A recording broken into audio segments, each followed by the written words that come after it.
Hi viewers, నమస్కారం. నేను మీ సిరి. Welcome back to నేను కోరి. ఈరోజు కథ మిస్టర్ ఆరగెంట్ ఎపిసోడ్ 48. మీ మనసుకు నచ్చే అత్యంత అద్భుతమైన కథ.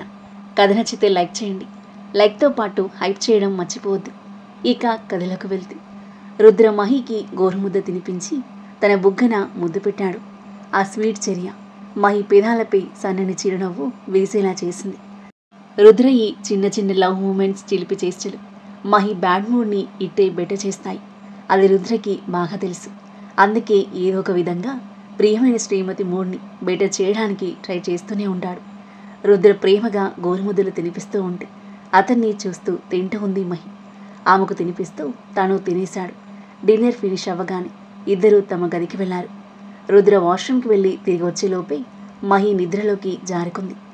రుద్ర ఉసూరమంటూ మహి నుదుటిన చిన్నగా ముద్దు పెట్టి తనని బాహువుల్లో బంధించి నిద్రకు ఉపక్రమించాడు.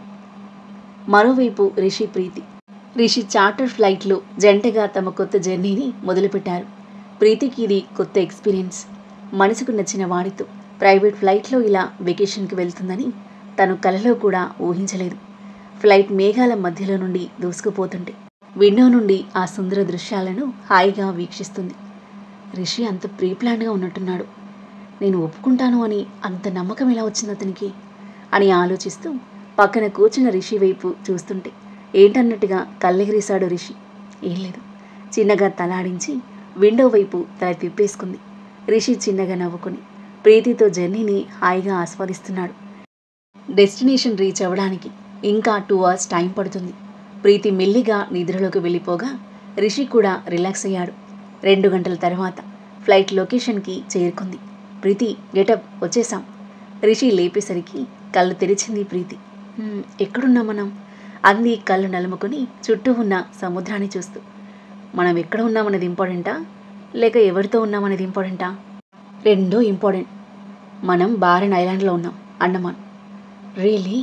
ఆశ్చర్యంగా అడిగింది Preethi. Yes, let's go. Car మన కోసం వెయిటింగ్. రిషి ఆమెకు చెయ్యి అందివ్వగా అతని చేయి పట్టుకుని ఫ్లైట్ దిగింది ప్రీతి. చుట్టూ సముద్రంతో ఉండి అక్కడక్కడ పచ్చని కొండలతో నైట్ టైంలో కూడా ఎంతో బ్యూటిఫుల్గా మెరిసిపోతున్న ఐలాండ్ భూతుల స్వర్గంలా ఉంది. కొన్ని అడుగులు ముందుకు నడవగానే ఒక బ్లాక్ కార్తో డ్రైవర్ వారి కోసం వెయిట్ చేస్తూ ఉన్నాడు. నువ్వు వెళ్ళొచ్చు, నేను డ్రైవ్ చేసుకుంటాను అని రిషి డ్రైవర్కి చెప్పడంతో డ్రైవర్ కీస్ రిషికి ఇచ్చేసి లగేజ్ కార్లో పెట్టాడు. ప్రీతి కార్లో కూర్చోగా కార్ స్టార్ట్ చేశాడు రిషి. కారెక్కిన కాసేపటికి ప్రీతి హాయిగా నిద్రలోకి జారుకుంది. తనని చూసి చిన్నగా నవ్వుకొని జాలీగా డ్రైవ్ చేస్తూ ఒక ప్రైవేట్ విల్లా ముందు కారాపాడు రిషి. తను ఈ వెకేషన్ ముందుగానే ప్లాన్ చేశాడు. బట్ ప్రీతికి లాస్ట్ మినిట్లో చెప్పాడు, తను ఒప్పుకుంటుందన్న నమ్మకంతో. ఒకవేళ ప్రీతి గర్ల్ఫ్రెండ్గా రావడానికి ఒప్పుకోకపోయినా అసిస్టెంట్గా అయినా వచ్చేలా చేసేవాడు. ఫస్ట్ వెకేషన్ని సరదాగా ఎంజాయ్ చేయడానికి బోలెడంత ఏకాంతం ఉండేలా ఇద్దరి కోసం స్పెషల్గా విల్లా రిజర్వ్ చేశాడు రిషి. ఫోటోగ్రఫీ కోసం ఈ ప్లేస్కి చాలాసార్లు రావడం వల్ల ఇక్కడ అంతా అతనికి సుపరిచితమే. ఎప్పుడొచ్చినా ఇదే విల్లాలో స్టే చేసేవాడు. కార్ పార్క్ చేసి ప్రీతి వైపు చూసేసరికి గాఢ నిద్రలో ఉంది. టైం మార్నింగ్ 3:30 అవుతుంది. తన నిద్రను డిస్టర్బ్ చేయకుండా ముందు ఇంటి లాక్ ఓపెన్ చేసి ప్రీతిని మెల్లగా ఎత్తుకొని వెళ్ళి బెడ్పై పడుకోబెట్టాడు. నిద్రలో కదులుతూ పక్కకు తిరిగి ముడుచుకుని పడుకున్న తనని మురిపంగా చూస్తూ బ్లాంకెట్ కప్పి బుగ్గన ముద్దు పెట్టి పక్కన గదిలోకి వెళ్ళి పడుకున్నాడు. తెల్లవారింది. మహి నిద్ర లేచేసరికి తను రుద్ర బలమైన కౌగిలిలో బందీ అయి ఉంది. తన చుట్టూ ఉన్న రుద్ర చేతులను మెల్లిగా విడిపించి లేవబోయింది. కానీ రుద్ర చేతుల్లో నుండి బయటపడడం అంత ఈజీ కాదు. రుద్ర తనని దగ్గరికి లాక్కుని, ఎందుకు నా నుండి పారిపోతున్నావు అని అడిగాడు. ఆమె నుదుటిన ముంగుర్లను పైకి నడుతూ. అలా ఏం కాదు, మెల్లిగా అంది మహి కళ్ళు కిందకి దించుకొని. కానీ నేను అలా అనుకోను. నిన్న నైట్ కూడా నేను రాకముందే నువ్వు నిద్రపోయావు. ఎందుకంటే నైట్ చాలా లేట్ అయింది, నేను చాలా అలసిపోయాను. కానీ నీకు నీ హస్బెండ్ పట్ల కొన్ని రెస్పాన్సిబిలిటీస్ ఉన్నాయి, అవి చూసుకోకపోతే ఎలా? మహిని దగ్గరికి లాక్కుంటూ అన్నాడు రుద్ర. రుద్ర ప్లీజ్, నన్ను వెళ్ళనివ్వు. దియా నిద్రలేచే టైం కావస్తుంది. తను నన్ను వెతుక్కుంటూ వస్తుంది. దియాను సరస్వతి ఆంటీ చూసుకుంటుంది, కానీ ముందు నువ్వు నన్ను చూడు. మహి చెవికి పెదవులు ఆనించి అన్నాడు. మహి సైలెంట్గా ఉంది. అతని వైపు స్కూటిగా కూడా చూడట్లేదు. ఓయ్, లుక్ ఎట్ మీ, రుద్ర అనడంతో మెల్లిగా తలెత్తి చూసింది. ఏంటి ఇంకా మూడిగానే ఉన్నావు? నీ మూడ్ని సెట్ చేయాలా? అంటూ రుద్ర ఆమె బుగ్గపై ముద్దు పెట్టబోతుంటే చెయ్యి అడ్డు పెట్టింది మహి. తన మొహం ఎప్పటిలా సిగ్గు బిడియంతో కాకుండా ఇబ్బందిగా ఫీల్ అవుతున్నట్లు అనిపించింది. రుద్ర మొహం వెంటనే చిన్నబోయింది. మహిక, ఏంటిదంతా? నేను నీకు దగ్గరగా ఉండడం నీకు ఇష్టం లేదా? నిన్నటి నుండి నువ్వు నాకు దూరంగా ఉండడం నాకు తెలుస్తుంది. నన్ను అవాయిడ్ చేస్తున్నావా? నువ్వు నన్ను ఇంకా నమ్మడం లేదా అని అడిగాడు. అలా కాదు రుద్ర, కానీ ఇదంతా యాక్సెప్ట్ చేయడానికి నాకు కొంచెం టైం కావాలి. నా నిర్ణయాన్ని నువ్వు గౌరవిస్తావని అనుకుంటున్నాను. రుద్ర బాధగా చూశాడు. నీ నిర్ణయాలను నేను ఎప్పుడూ డిస్రెస్పెక్ట్ చేయలేదు మహిక. ఇది కూడా నేను యాక్సెప్ట్ చేస్తాను. నిన్నటి వరకు నువ్వు చూసిన రుద్ర అబద్ధమని నువ్వు ఫీల్ అవ్వచ్చు, కానీ నాకు నీ మీదున్న ప్రేమ మాత్రం అబద్ధం కాదు. నేను నిన్ను హార్ట్ఫుల్గా ప్రేమిస్తున్నాను. దాన్ని ఎవరూ మార్చలేరు. And I truly care for you అని చెప్పి మహిని వదిలి వాష్రూమ్కి వెళ్ళాడు. మహికి ఏదోలా అనిపించింది. భారంగా ఊపిరి తీసుకుని బ్లాంక్గా సీలింగ్ వైపు చూస్తుంది. అప్పుడే తన ఫోన్ మోగడంతో తీసి చూసేసరికి తన తమ్ముడు మన్వీర్. తన్ని తాను నార్మల్ చేసుకుంటూ ఫోన్ లిఫ్ట్ చేసింది. హలో అక్క, ఎలా ఉన్నావు? నేను బాగున్నానురా, నువ్వెలా ఉన్నావు? ఇంత మార్నింగ్ ఫోన్ చేసావు, అంతా ఓకేనా? ఓకే అక్క, నేను సూపర్గా ఉన్నాను. రేపటి నుండి హాలిడేస్ నాకు. అవునా, సరే, నేను నీకు అడ్రస్ పంపిస్తాను, క్యాబ్లో వచ్చేసి, ఓకేనా? ఓకే అక్క, బాయ్. బాయ్ రా. ఫోన్ పెట్టేసి మన్వీర్కి అడ్రస్ సెండ్ చేసింది. రుద్ర జిమ్కి వెళ్ళగా మహి ఫ్రెష్ అప్ అయి దియా దగ్గరికి వెళ్ళింది. దియా స్పీచ్ థెరపీ స్లోగా పనిచేయడం మొదలుపెట్టింది.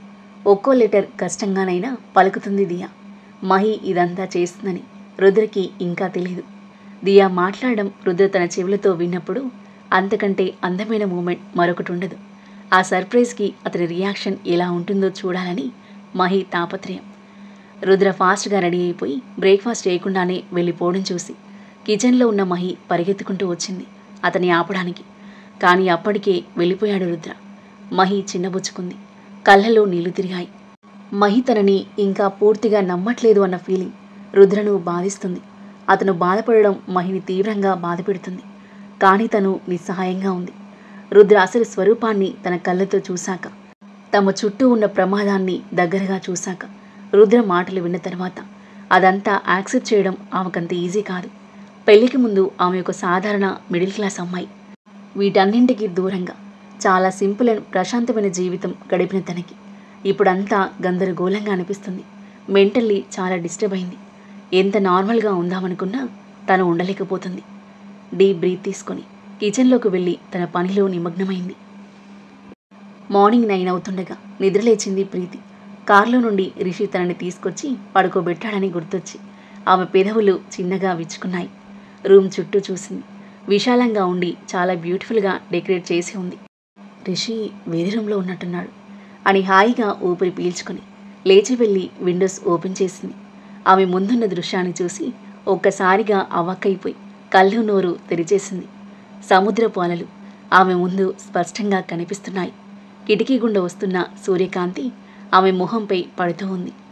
అలలతో నిండిన సముద్రం పైన అందంగా కనిపిస్తున్న సన్ రైజ్ని వీక్షిస్తూ ఉంది ప్రీతి. అప్పుడే గదిలోకి వచ్చిన రిషి తనని చిరునవ్వుతో చూస్తూ దగ్గరికొచ్చి ఆమె నడుముని చేతులతో చుట్టేశాడు. ప్రీతి అలాగే బిగుసుకుపోయింది. అతని వెచ్చని శ్వాస ఆమె మెడకు వింతగా తగులుతుంటే దేహం సన్నగా వణుకుతుంది. రిషి తన పెదాలను ప్రీతి చెవుల దగ్గరికి తీసుకెళ్ళి గుడ్ మార్నింగ్ మై లవ్ అని గుసగుసగా చెప్పాడు. గుడ్ మార్నింగ్ అంది ప్రీతి మెల్లిగా. నిన్న నైట్ నువ్వు నన్ను ఒంటరిగా వదలలేదు తెలుసా అన్నాడు రిషి. ఇప్పటి వరకు అతని వైపు చూడ్డానికి సిగ్గుపడుతున్న ప్రీతి వెంటనే అతని వైపు తిరిగి ఏమన్నారు? కథలెళ్ళకండి. నన్ను ఆట పట్టించడానికే మీరు ఇదంతా చెప్తున్నారని నాకు తెలుసు. ఓకే, నువ్వు నా మాట వినకూడదనుకుంటే ఏం జరిగిందో నేను నీకు చెప్పను. ఓకే, నేను కూడా ఏం తెలుసుకోవాలనుకోవడం లేదు. కిచెన్ ఏ వైపు ఉందో చెప్పండి, కాఫీ అండ్ టిఫిన్ రెడీ చేస్తాను అని ప్రీతి రూమ్ నుండి బయటికి వెళ్తుంటే ఓకే, నేను కూడా నీకు హెల్ప్ చేస్తాను, తర్వాత బీచ్కి వెళ్దాం అని చెప్తూ తన వెనకాల కదిలాడు రిషి. రూమ్ నుండి బయటికి అడుగుపెట్టిన ప్రీతి కళ్ళు వెలిగిపోయాయి. ఇల్లు చాలా అందంగా ఉంది. పచ్చని ప్రకృతి మధ్యలో అందంగా తీర్చిదిద్దిన ఫర్నిచర్తో, డెకరేటివ్ ఐటమ్స్తో కళ్ళు మిరిమిట్లు గొలిపేలా ఉంది. ఇల్లంతా తిరుగుతూ ప్రతి కార్నర్ అన్వేషిస్తుంది. రిషి గోడకు ఆనుకొని ఆమెను చూస్తూ ఉన్నాడు. ఈ ఇంట్లో ఇంకెవరూ లేరా, మనిద్దరమేనా అడిగింది ప్రీతి అవుట్ సైడ్ బీచ్ వ్యూ చూస్తూ. హా, అవును, మన ఇద్దరమే. రిషి ఓరగా చూస్తూ అంటుంటే ప్రీతి గుండె జల్లుమంది. తెలియని ప్లేస్కి ఇంత దూరం రిషితో ఇలా ఒంటరిగా ఎలా వచ్చిందో తనకే అర్థం కావడం లేదు. రిషి చూపులను తప్పించుకుంటూ రైట్ కార్నర్లో ఉన్న కిచెన్లోకి వెళ్ళింది. రిషి నవ్వుకుంటూ తన వెనకే కదిలాడు. ప్రీతి కాఫీ ప్రిపేర్ చేయడానికి బౌల్ తీస్తుంటే రిషి ఫ్రిడ్జ్ నుండి మిల్క్ ప్యాకెట్ తీసి ఆమెకు అందించాడు. ఇంకేమైనా చెప్పు, చేస్తాను. బ్రెడ్ టోస్టేనా అని అడిగాడు బ్రెడ్ ప్యాకెట్ అందుకుంటూ. మీరేం చేయకుండా సైలెంట్గా ఉండండి, అదే పెద్ద పని అంది ప్రీతి. రిషి నవ్వి ఫ్రిడ్జ్ నుండి యాపిల్ తీసుకుని తింటూ కిచెన్ కౌంటర్ మీద కూర్చోగా ప్రీతి కుక్ చేస్తూ రిషికి నిజం ఎలా చెప్పాలా అని ఆలోచిస్తూ ఉంది. ఎలా మొదలు పెట్టాలో, ఎలా మాట్లాడాలో తనకి అర్థం కావట్లేదు. ఫైనల్గా ఏదో ఐడియా వచ్చి రిషి వైపు చూసింది. రిషి, నేను మిమ్మల్ని ఒక విషయం అడగొచ్చా? ఎస్, అడుగు.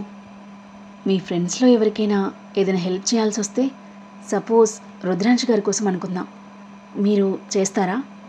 ఎస్, డెఫినెట్గా చేస్తాను, సెకండ్ థాట్ లేకుండా. మరి వాళ్ళ కోసం ఎవరినైనా ఉపయోగించుకోవాల్సి వస్తే, ఐ మీన్ వాళ్ళకి హెల్ప్ చేయడం కోసం వేరే వాళ్ళతో ఫ్రెండ్షిప్ చేయాల్సి వస్తే మీరు అలా చేస్తారా? నో, ఏదేమైనా నేను ఎవరి ఫీలింగ్స్తో ఆడుకోను అని సూటిగా అన్నాడు Rishi. But me friend relation దానిపై డిపెండ్ అయి ఉంటే? నా ఆన్సర్ ఒకటే, నేను ఎప్పుడూ అలాంటిది ఏం చేయను. బట్ నువ్వు ఇదంతా ఎందుకు అడుగుతున్నావు? నువ్వు అలాంటిది ఏమైనా చేసావా అడిగాడు రిషి. నిజానికి నేను అని ప్రీతి చెప్పబోతుండగానే రిషికి కాల్ వచ్చింది. ఇప్పుడు వస్తాను అని రిషి ఫోన్ చెవి దగ్గర పెట్టుకొని కిచెన్ నుండి బయటికి వెళ్ళాడు. ప్రీతి మాటలు మళ్ళీ తన నాలుక చివరని ఆగిపోయాయి. ఆ ఫోన్ కాల్ డిస్టర్బెన్స్ కలిగించకపోతే ప్రీతి రిషికి అన్నీ చెప్పేది. ఫోన్లో మాట్లాడిన తర్వాత రిషి కిచెన్లోకి తిరిగి వచ్చాడు. అతని ఫేస్లో ఎక్స్ప్రెషన్స్ మారినట్లు అనిపించింది ప్రీతికి. అప్పటిదాకా కూల్గా నవ్వుతూ కనిపించిన అతను ఇప్పుడు చాలా సీరియస్గా కనిపిస్తున్నాడు. అతనికి సడన్గా ఏమైందో ప్రీతికి అర్థం కాలేదు. నువ్వేదో చెప్తున్నావు, ప్లీజ్ కంటిన్యూ కాస్త గంభీరంగా అన్నాడు రిషి. ఏమైంది మీకు? అప్సెట్గా కనిపిస్తున్నారు. కాల్కి ముందు కంప్లీట్లీ నార్మల్గానే ఉన్నారు, ఇప్పుడేమైంది? ఆఫీస్లో ఏదైనా ప్రాబ్లమా అని అడిగింది ప్రీతి మెల్లిగా. ఏం లేదు అని చెప్పి ఒక్క క్షణం కూడా ఆగకుండా వెనుదిరిగి బయటికి వెళ్ళి కారులో వెళ్ళిపోయాడు. రిషి ప్రవర్తన ప్రీతికి వింతగా అనిపించింది. నిమిషాల ముందు వరకు తనతో చాలా సంతోషంగా ఉన్న రిషి ఫోన్ కాల్ తర్వాత ఆమెను పట్టించుకోకుండా బయటికి వెళ్ళిపోయాడు. పర్సనల్ వెకేషన్ అని చెప్పాడు. ఆఫీషియల్ మీటింగ్స్ ఏం లేవు. మరి ఎక్కడికి వెళ్ళినట్టు? ప్రీతి ఆలోచిస్తూ టేబుల్ మీద బ్రేక్ఫాస్ట్, కాఫీ అన్నీ అరేంజ్ చేసి పెట్టి అతని కోసం ఎదురు చూస్తూ ఉంది. ఎంతసేపు ఎదురు చూసినా రిషి జాడలేదు. ఆకలిగా అనిపిస్తుంటే తినేసి కాఫీ తాగేసి కాసేపటికి రెడీ అయిపోయి బయటకొచ్చింది. కనుచూపు మేరలోనే ఉన్న బీచ్ దగ్గరికి అడుగులు వేసి అక్కడ ఇసుకలో కూర్చుంది. అక్కడి అందమైన దృశ్యాలు ఏవి రిషి లేకుండా ఆకర్షణీయంగా అనిపించలేదు. మధ్యాహ్నం వరకు అక్కడే గడిచింది. డల్గా విల్లాకి తిరిగొచ్చింది. ఫోన్ చేసినా అతని నుండి రెస్పాన్స్ లేదు. మెంటల్ ఎక్కిపోతున్నట్టుగా ఉంది ప్రీతికి. ఇంత దూరం తనని తీసుకొచ్చి ఇలా ఒంటరిగా వదిలేసి వెళ్ళినందుకు రిషిపై పట్టరానంత కోపం వచ్చింది. సాయంత్రమైనా రిషి రాలేదు. చివరికి రాత్రి 8 అవుతుండగా రిషి తిరిగొచ్చాడు. ఇంటి డోర్ దగ్గర కూర్చుని ఉన్న ప్రీతి కారు దిగొస్తున్న రిషిని కోపంగా చూస్తూ లేచి నిలబడింది. రిషి, ఎక్కడికి వెళ్ళారు మీరు? నన్ను ఒంటరిగా ఎందుకు వదిలేశారు? నన్ను ఒంటరిగా వదిలేసేదానికి నన్నెందుకు తీసుకొచ్చారు అని కోపంగా ప్రశ్నించింది. అడ్డు తప్పుకో, రిషి కోపంగా అన్నాడు. ముందు నువ్వు నా ప్రశ్నకు సమాధానం చెప్పాలి. నువ్వు ఇప్పటివరకు ఎక్కడికి వెళ్ళావు? నేను రోజంతా నీకోసం ఎదురు చూశాను. రిషి పళ్ళు బిగించి భయంకరమైన కోపంతో ప్రీతిని చూస్తూ ఒక్కసారిగా ఆమె భుజాలు పట్టుకుని గోడకు అదిమిపెట్టాడు. ఆ తర్వాత ఏం జరగబోతుంది? రిషి కోపానికి కారణమేంటి? రక్ష అతనికి నిజం చెప్పేసిందా? రిషి ప్రీతిని అపార్థం చేసుకుంటాడా, లేదా ప్రీతి అతన్ని కన్విన్స్ చేస్తుందా? ఈ వెకేషన్లో వాళ్ళిద్దరి మధ్య ఏం జరగబోతుంది? మహి రుద్రల మధ్య అంతా సెట్ అవుతుందా, లేదా ఊహించని ప్రళయం రాబోతుందా? అద్భుతమైన కథనంతో, మీ ఊహకందని మలుపులతో, మీ మనసుకు నచ్చే అందమైన సన్నివేశాలతో ఎంతో ఆసక్తిగా సాగి ఈ కథ యొక్క నెక్స్ట్ ఎపిసోడ్ కోసం మన నెక్స్ట్ వీడియో చూడండి. కథ నచ్చితే లైక్ చేసి కామెంట్ చేయండి. ఇంకా ఇలాంటి ఇంట్రెస్టింగ్ స్టోరీస్ కోసం మన ఛానల్ని సబ్స్క్రైబ్ చేయండి. Thank you for listening.